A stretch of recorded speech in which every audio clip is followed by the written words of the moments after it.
svsivaeditz நண்பர்களுக்கு வணக்கம். So இந்த வீடியோவில் நம்ம எதை பற்றி பார்க்க போகிறோம் அப்படின்னா, ரஜினிகாந்துக்கு வந்து பர்த்டே பேனர் வந்து நம்ம எடிட் பண்ணியிருக்கோம். அதனால் இந்த வீடியோவை வந்து ஸ்கிப் பண்ணாமல் ஃபுல்லாக பாருங்கள். அப்போ தான் எப்படி பேனர் எடிட் பண்ணுறது அப்படிங்கிறத கற்றுக்கலாம். அதுக்கு முன்னாடி நம்ம சேனலை யாரும் புதுசாக பார்க்குறீங்கன்னா மறக்காமல் சப்ஸ்கிரைப் பண்ணிக்கோங்க. பக்கத்தில் இருக்க பெல் ஐக்கானை கிளிக் பண்ணிக்கோங்க. அப்போ தான் நான் போகிற நோட்டிஃபிகேஷன் வரும். சரி, வாங்க இப்போ வீடியோக்குள்ளே போயிடலாம்.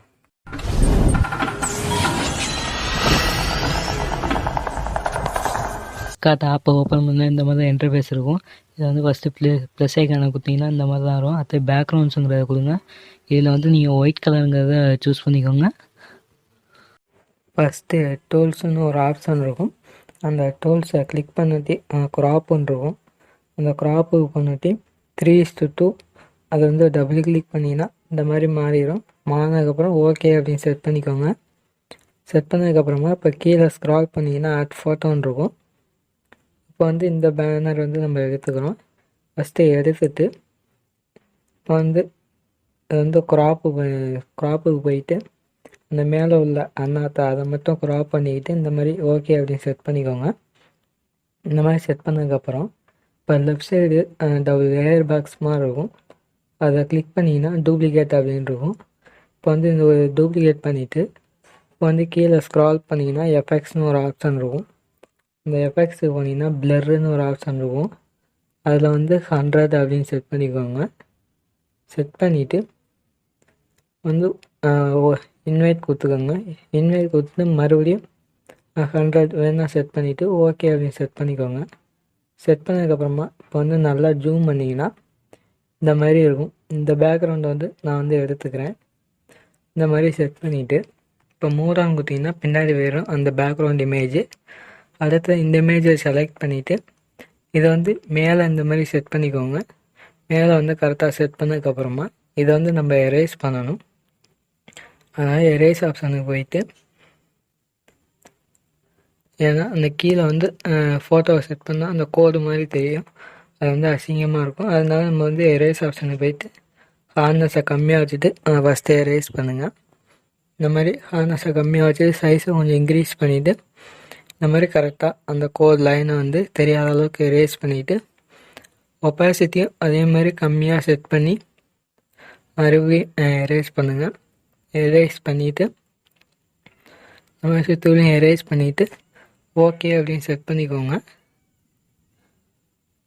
ஓகே செட் பண்ணதுக்கப்புறமா இப்போ வந்து எல்லாம் கரெக்டாக எரேஸ் பண்ணுறோமா அப்படின்னு பார்த்துட்டு இப்போ வந்து நீங்கள் வந்து ஓகே அப்படின்னு செட் பண்ணிக்கோங்க. மறுபடியும் கரெக்டாக எல்லாம் செட் பண்ணதுக்கப்புறம் ஓகே அப்படின்னு செட் பண்ணதுக்கப்புறம் இப்போ வந்து நம்ம கீழே ஸ்க்ரால் பண்ணோம்னா டூல்ஸ்னு ஒரு ஆப்ஷன் இருக்கும். அதை கிளிக் பண்ணோம்னா இதில் வந்து க்ளோன் அப்படின்னு ஒரு ஆப்ஷன் இருக்கும். இதில் வந்து நல்லா ஜூம் பண்ணினீங்கன்னா இந்த மாதிரி ரஜினி எடிட்ஸ் அப்படின்னு இருக்கும். அதை வந்து நம்ம வந்து கிளியர் பண்ணணும். அதனால் அந்த ரவுண்ட் இமேஜ் வந்து இந்த மாதிரி செட் பண்ணிவிட்டு இப்போ இந்த மாதிரி நம்ம வந்து கரெக்டாக அது மேலே வரைஞ்சோம்னா இந்த மாதிரி வந்து எரேஸ் ஆகும். அதனால் கரெக்டாக அது மேலே வந்து ஃபஸ்ட்டு வச்சுட்டு மறுபடியும் எரேஸ் பண்ணுங்கள். பண்ணதுக்கப்புறம் ஹார்ட்னஸை வந்து கம்மியாக வச்சுட்டு ஒப்பாசிட்டி உங்களுக்கு தேவையான அளவு வச்சுட்டு மறுபடியும் அது மாதிரி எல்லாம் எரேஸ் பண்ணிங்கன்னா அந்த இது எரேஸ் பண்ணாத அளவு கொஞ்சம் தெரியும். அதனால் இந்த மாதிரி பண்ணிக்கோங்க. பண்ணிவிட்டு ஓகே அப்படின்னு செட் பண்ணிக்கோங்க. செட் பண்ணதுக்கப்புறமா இப்போ பார்த்தீங்கன்னா அந்த இது இருக்காது. இப்போ வந்து எஃபெக்ட்ஸ் ஆப்ஷனுக்கு போனீங்கன்னா பிளர்ன்னு ஒரு ஆப்ஷன் இருக்கும். இந்த பிளரில் வந்து ஒரு 10 செட் பண்ணிக்கோங்க. 10 இல்லைனா 9 செட் பண்ணிக்கோங்க. செட் பண்ணிவிட்டு இப்போ எரேஸ் ஆப்ஷனுக்கு போனீங்கன்னா மறுபடியும் இன்வைட் அப்படின்னு கொடுத்துட்டு ரீஸ்டோர் கொடுத்துக்கோங்க. ரீஸ்டோரில் வந்து இப்போ வந்து நல்லா ஜூம் பண்ணிக்கிட்டு இந்த மாதிரி மேலேங்கிறத நம்ம வந்து இப்போ இது பண்ணுறோம். இப்போ இந்த மாதிரி கரெக்டாக மேலே மட்டும் எரேஸ் பண்ணிவிட்டு இப்போ பார்த்தீங்கன்னா பிளர்ரு ஆயிரும். அடுத்தது கீழே வந்து ஹார்ட்னஸை கம்மியாக வச்சுட்டு மறுபடியும் இது மாதிரி ரீஸ்டோர் பண்ணிங்கன்னா மறுபடியும் கீழே வந்து பிளர்ராக இருக்கும். கொடுத்துட்டு இப்போ ஓகே அப்படின்னு செட் பண்ணிக்கோங்க. இதெல்லாம் கரெக்டாக செட் பண்ணதுக்கப்புறம் ஓகே அப்படின்னு செட் பண்ணிக்கோங்க. ஏன்னா கீழே பிளர் பண்ணனால மேலேயும் நம்ம பிளர் பண்ணணும், அப்போ தான் இதாக இருக்கும்.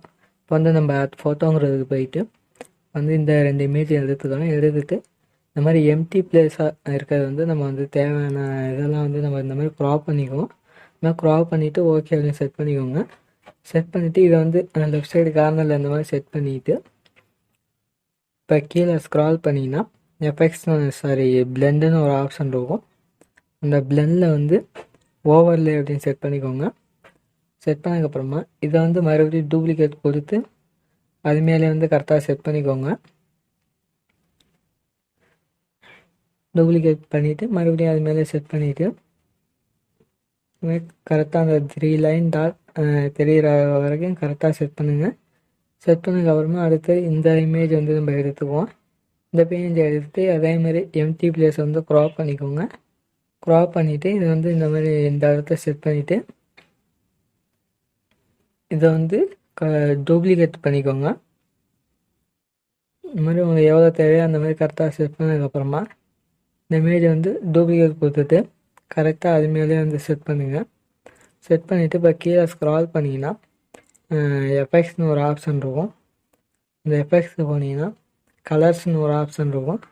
இந்த கலர்ஸில் வந்து பிளாக் அண்ட் ஒயிட் அப்படின்னு கொடுத்துட்டு இதை வந்து ஃபுல்லாக ஒயிட் அப்படிங்கிறத செட் பண்ணிக்கோங்க. செட் பண்ணிவிட்டு ஓகே அப்படின்னு செட் பண்ணிக்கோங்க. செட் பண்ணதுக்கப்புறமா இப்போ கீழே ஸ்க்ரால் பண்ணிங்கன்னா பிளெண்டுன்னு ஒரு ஆப்ஷன் இருக்கும். இதில் வந்து ஓவர்லே அப்படின்னு செட் பண்ணிக்கோங்க. ஓவர்லே செட் பண்ணிங்கன்னா இந்த மாதிரி கொஞ்சம் டார்க்காக நல்லா ஒயிட்டாக தெரியும், அதுக்காக இந்த மாதிரி செட் பண்ணிக்கோங்க. செட் பண்ணிவிட்டு இப்போ வந்து இந்த இமேஜ் வந்து மூலம் குத்திங்கன்னா அது பின்னாடி போயிடும். பின்னாடி போனதுக்கப்புறம் அந்த ஃபஸ்ட்டாக இருக்க இமேஜ் வந்து மறுபடியும் செலக்ட் பண்ணுங்கள். இதை செலக்ட் பண்ணிவிட்டு கீழே ஸ்க்ரால் பண்ணிங்கன்னா ஷேடோன்னு இருக்கும். இதில் வந்து பொசிஷன் வந்து கரெக்டாக உங்களுக்கு எவ்வளோ தேவையோ அந்த மாதிரி கரெக்டாக செட் பண்ணிக்கோங்க. செட் பண்ணிவிட்டு இதை வந்து இப்போ அப்படியே மூவ் டவுன் அப்படின்னு கொடுத்துக்கோங்க. இது மூவ் டவுன் கொடுத்தீங்கன்னா அப்படியே அந்த இமேஜ் வந்து பின்னாடி போயிடும். எதுக்காக இது மாதிரி பண்ணுறாங்க, ஏன்னா பின்னாடி உள்ள இமேஜுக்கு வந்து நம்ம ஷேடோ செட் பண்ணோம்னா இந்த மாதிரி தான் ஃபஸ்ட்டே செட் பண்ணணும். நீங்கள் வந்து ஃபஸ்ட்டே செட் பண்ணிக்கோங்க, அப்படி இல்லைன்னா இந்த மாதிரி கூட செட் பண்ணிக்கலாம். அதனால் இப்போ வந்து மூலம் கொடுத்ததுக்கப்புறம் இப்போ எல்லாம் கரெக்டாக இருக்கா அப்படின்னு பார்த்துக்கோங்க. பார்த்துக்கிட்டதுக்கப்புறம் ஓகே அப்படின்னு செட் பண்ணிக்கோங்க.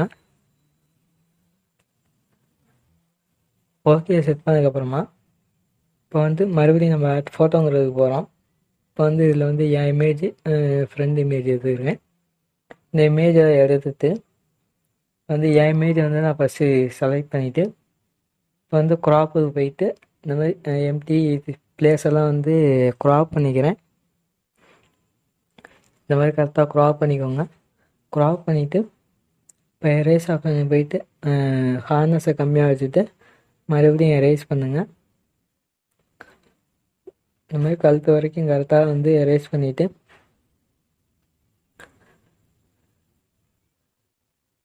நம்ம எரேஸ் பண்ணிவிட்டு ஓகே அப்படின்னு செட் பண்ணிக்கோங்க. ஓகே செட் பண்ணதுக்கப்புறமா இப்போ என் இமேஜ் வந்து எவ்வளோ பெருசு செட் பண்ணணும் அப்படின்னு பார்த்துக்கோங்க. இந்த மாதிரி கரெக்டாங்கிறத பார்த்துட்டு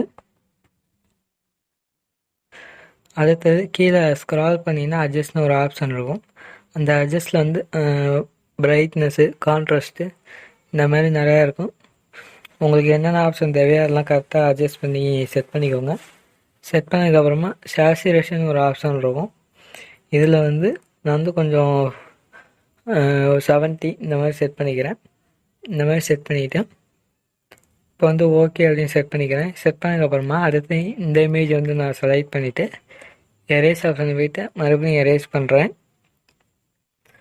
இந்த மாதிரி உங்களுக்கு எவ்வளோ தேவையோ அந்த மாதிரி ஹார்னஸை கம்மியாக வச்சுட்டு மறுபடியும் அதேமாதிரி எரேஸ் பண்ணிவிட்டு ஓகேன்னு செட் பண்ணிக்கோங்க. செட் பண்ணதுக்கப்புறமா இந்த இமேஜ் வந்து இதுக்கு மேலே அப்படியே வந்து நான் செட் பண்ணிக்கிறேன். செட் பண்ணிவிட்டு இப்போ வந்து மறுபடியும் எவ்வளோ பெருசு தேவையோ அந்த மாதிரி கரெக்டாக செட் பண்ணிக்கோங்க.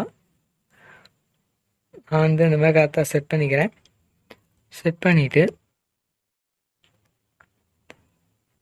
இப்போ வந்து என் இமேஜை வந்து கரெக்டாக நான் வந்து அட்ஜஸ்ட் பண்ணிக்கிறேன் மறுபடியும். பண்ணிவிட்டு இப்போ ஆட் ஃபோட்டோங்கிறது போயிட்டு இந்த லைட் இமேஜ் வந்து நான் எடுத்துக்கிறேன். எடுத்துகிட்டு பிளண்டுக்கு போனீங்கன்னா ஸ்க்ரீன் அப்படின்னு ஒரு ஆப்ஷன் இருக்கும். இந்த ஸ்க்ரீனை செட் பண்ணதுக்கப்புறம் மூவ் டவுன் அப்படின்னு கொடுத்துக்கோங்க. மூவ் டவுன் கொடுத்தீங்கன்னா இந்த மாதிரி பின்னாடி போயிடும். கரெக்டாக தலைக்கிட்ட வந்து இந்த லைட் இமேஜ் வந்து செலக்ட் பண்ணிக்கோங்க. செலக்ட் பண்ணிவிட்டு மறுபடியும் டூப்ளிகேட் பண்ணி அடுத்து இந்த இமேஜுக்கு அதேமாரி தலைக்கிட்ட வந்து செட் பண்ணிக்கோங்க. இந்த மாதிரி செட் பண்ணிவிட்டு இப்போ வந்து எல்லாம் கரெக்டாக இருக்கான்னு பார்த்துட்டு ஓகே அப்படின்னு செட் பண்ணிக்கோங்க.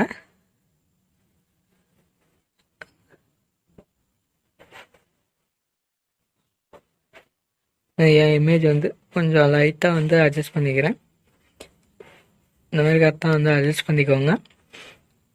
அதெல்லாம் கரெக்டாக அட்ஜஸ்ட் பண்ணிவிட்டு அப்புறம் வந்து எல்லாம் கரெக்டாக இருக்கா அப்படின்னு பார்த்துட்டு ஓகே அப்படின்னு செட் பண்ணிக்கோங்க. இப்போ வந்து நம்ம டெக்ஸ்ட்டுக்கு போயிட்டு எல் அப்படிங்கிற லெட்டரை வந்து நம்ம டைப் பண்ணிக்குவோம். இந்த மாதிரி டைப் பண்ணிவிட்டு பக்கம் கலர்ஸ் அதில் வந்து பிளாக் கலர் அப்படிங்கிறத கொடுத்துக்கோங்க. பிளாக் கலர் கொடுத்துட்டு இந்த மாதிரி மேலே செட் பண்ணிவிட்டு இப்போ எரேஸ் ஆப்ஷனுக்கு போவோம். இதில் வந்து இன்வெர்ட் அப்படிங்கிறத கொடுத்துட்டு ரீஸ்டோரில் வந்து ஹார்னஸை கம்மியாக வச்சுக்கிறேன். வச்சுட்டு ஒப்பாசிட்டி இந்த மாதிரி கம்மியாக வச்சுட்டு இந்த மாதிரி எரேஸ் பண்ணுங்கள். இந்த மாதிரி ரீஸ்டோர் கொடுத்துட்டு இந்த மாதிரி கரெக்டாக எரேஸ் பண்ணிங்கன்னா அந்த பிளாக் ஷேடோ வந்து உங்களுக்கு கரெக்டாக தெரியும். அதனால் இந்த மாதிரி உங்களுக்கு எங்கெங்கே தேவையோ அந்த மாதிரி செட் பண்ணிக்கோங்க. செட் பண்ணிவிட்டு இப்போ வந்து ஒப்பாசிட்டியை கம்மியாக வச்சுட்டு மறுபடியும்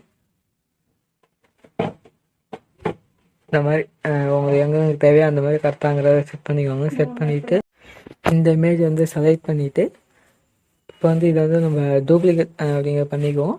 இப்போ லெஃப்ட் சைடு லேயர் பாக்ஸ் மாதிரி இருக்கும். அதை வந்து கொடுத்தீங்கன்னா டூப்ளிகேட் அப்படின்னு கொடுத்தீங்கன்னா இதை வந்து அப்படியே ரொட்டேட் பண்ணி அப்படியே கீழேங்கிறத செட் பண்ணிக்கோங்க. இந்த மாதிரி அப்படியே கீழே வந்து செட் பண்ணிங்கன்னா நல்லா கரெக்டாக செட் பண்ணிவிட்டு இப்போ வந்து மறுபடியும் எல்லாம் கரெக்டாக இருக்கா அப்படின்னு பார்த்துக்கோங்க. பார்த்துட்டு ஓகே அப்படின்னு செட் பண்ணிக்கோங்க. இப்போ வந்து நான் ஓகே அப்படின்னு செட் பண்ணிக்கிறேன். இப்போ ஓகே செட் பண்ணி முடிச்சதுக்கப்புறமா அவ்வளோதான், நம்ம பேனர் வந்து ரெடி ஆயிடுச்சு. இப்போ கீழே ஸ்க்ரால் பண்ணிங்கன்னா ட்ரான்னு ஒரு ஆப்ஷன் இருக்கும். அந்த ட்ராக்குள்ளே போனீங்கன்னா இப்போ 3 டாட் உங்களுக்கு தெரியும் லெஃப்ட் சைடு, அதை கிளிக் பண்ணிங்கன்னா சேவ் இமேஜ் அப்படின்னு இருக்கும். இப்போ இந்த பேனர் வந்து நீங்கள் வந்து ஈஸியாகவே சேவ் பண்ணிக்கலாம். அவ்வளோதான், நம்ம பேனர் வந்து ரெடி ஆயிடுச்சு. இந்த ஒரு வீடியோ பிடிச்சா லைக் பண்ணிக்கோங்க. மறக்காமல் நம்ம சேனலை சப்ஸ்கிரைப் பண்ணாதாங்க சப்ஸ்கிரைப் பண்ணிக்கோங்க. பக்கத்தில் இருக்க பெல்லைக்கானி கிளிக் பண்ணிக்கோங்க. அப்போ தான் நான் போகிற வீடியோ நோட்டிஃபிகேஷன் வரும். நெக்ஸ்ட் வீடியோவில் சந்திக்கலாம்.